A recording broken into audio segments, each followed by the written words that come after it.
Just like any profitable business, property investing can also help you make seriously good money in 2024, even when the interest rates are really high. All you need to know is your numbers and your baseline. Let me walk you through an example. Now, let me be very clear. People have this question: the cost of living is so high, fuel is expensive, groceries are expensive, cost of living is really a pain for a lot of Aussies right now. So, why should really we be considering buying a property at this stage? Because property comes with lots of expenses, potentially a lot of headaches. Why should I be doing that? And they typically have three questions. Number one, what will be my upfront cost? How much will I need to pay upfront for this transaction, right? Secondly, if I pay that upfront cost, will there be any gap that I have to pay on an ongoing basis, like any gap every month? Because yes, the interest rates are high, right? So my rental income may not be enough, and I still may need to pay for my council rates and stuff. So the answer is yes. For a lot of these properties, you have to pay that gap right now. But then they ask me back, if I have to pay that gap from my pocket every month, what is the real benefit of getting into property right now? Why should I really get into investing? And that is where the real answer comes. The answer for that is you are investing in an asset that will create generational wealth for your family, that will create a legacy for your family, right? Because real estate is the biggest asset and the most trusted asset historically. I'm not comparing assets over here, but historically Aussies love real estate and they want to make money in real estate, right? So if you don't take this opportunity, the way the market is going, you will probably miss out on the boat. Let me share this very quick example with you for a client who had the same questions, same challenges. They came to us back in 2022, as you can see over here. Now we sat down with them, we understood their cash flow, and we decided that we will probably buy a property less than 550 grand because that will work with their cash flow very well. So as part of our strategy, we landed on a property which was secured for $519,000, as you can see over here. So including their upfront deposit, they paid a 10% deposit at the time, they paid LMI, blah, blah, blah. Their upfront cost was around $93,000, right?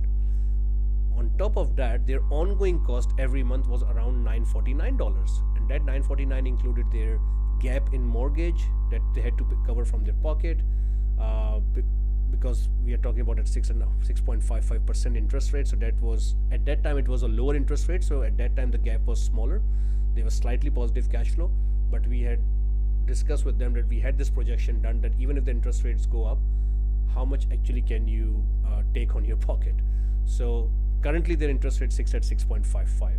So at that interest rate, their outgoing is close to $950 a month, which includes their council rates as well, their property manager fees, their insurance premiums every year. That is all averaged out across the year. Now, a lot of people who come to me, they say, what if the interest rates go up further from here? What if they become 7%, right? So as I do it 7%, yes, the outgoing will become 1100, right? So my question to you is, if you are considering buying property, this is the number that you really need to be careful about, the one that I've highlighted over here, right? You really need to be careful about this number. How much can you afford to pay every month from your pocket?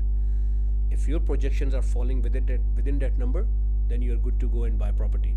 Now, what kind of property you buy and where do you buy, that's a different topic. And that is what I'm discussing next. In this scenario, we bought a property for this client, and when I say property, it's always a house. It's never a townhouse or a unit. So we bought this property in a very high growth area, and that was in Perth when Perth was starting to rise at the time. And now that property is worth $695,000. So all those people who ask the question, why should I invest in property right now when I have to pay money from my pocket? The answer is you are creating that generational wealth, which in this case, in the last 2 years, this property has yielded them $176,000 in value, right? So they invested $93,000, they have paid $26,000-27,000 on top ongoing, but the property has overall gone up by $176,000. So that is a great outcome considering the short 2 years and they haven't done anything apart from buying in the right area, right? So spending 27 grand, making 7 times of that money, that is insane, right? Those are the returns you don't really get easily anywhere else. So as long as you can afford to pay that monthly amount, as long as you know where to buy, where you can get this kind of growth, that is when property investing is for you at this stage. If you're unsure about any of it, you can always reach out and have a chat with us. If you want access to this spreadsheet, we usually share this with our clients, but more than happy to share this with you for free.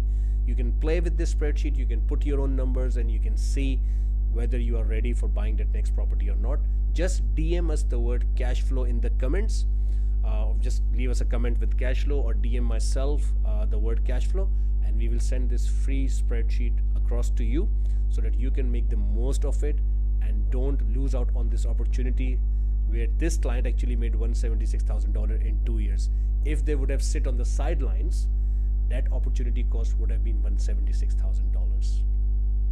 Thank you very much.